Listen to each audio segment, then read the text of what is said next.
Portfolio anak saya down RM7,000 daripada last update. Hai guys, hari ni 17/3 kita akan update portfolio anak saya. And buat masa ni guys boleh tengok balance masa dia dah dekat RM45,622, which is last update awal bulan lah itu. Balance dia lebih kurang dekat 51,900 plus. Kenapa boleh jatuh dengan begitu drastik? Sebabkan overall crypto memang jatuh, terutamanya Bitcoin XF jatuh dengan sangat-sangat ganas. Even pada waktu ini guys boleh tengok portfolio yang paling besar untuk anak saya adalah dekat Bitcoin dan juga SRP. Then next yang besar adalah dekat Solana, and Solana pun jatuh agak ganas. Kita akan beli lagi kripto pada waktu video ini, and kripto yang saya akan beli ialah Solana. You guys boleh ingat, ini bukan ajakan untuk you guys follow. Ini apa yang saya personally nak buat saja. Sebabkan saya tengok in term of price, Solana dekat harga RM120,000. For me dah agak rendah, plus dia dekat area yang very strong support. Ini mungkin boleh jadi movement yang salah, tapi I'm willing to take that risk. Jadi apa yang saya akan buat ialah kita akan pergi dekat Exchanger, kita akan go and try cari Solana, and kita akan tekan dekat buy. Kita akan masuk saja market order.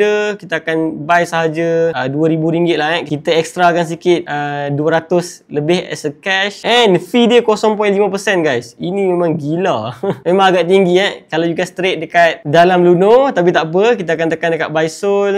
Kita masukkan verification, and you guys boleh tengok mission dah sukses. Kalau kita tengok dekat portfolio, yes, dekat dalam cash dah pun tak ada, and dekat Solana kita dah bertambah jadi 4,523. So right now apa yang saya akan buat ialah saya akan tunggu saja. For me, saya masih lagi dengan thesis saya, which is kita akan still hold, santai dulu. Hopefully that market boleh recover and terbang daripada this area. Jadi kalau you guys yang masih belum Luno, you guys nak invest dalam crypto, you guys boleh klik link dekat bio, ataupun you guys boleh direct download and register Luno. Gunakan kod U3FHY untuk dapatkan RM75 percuma dalam bentuk Bitcoin.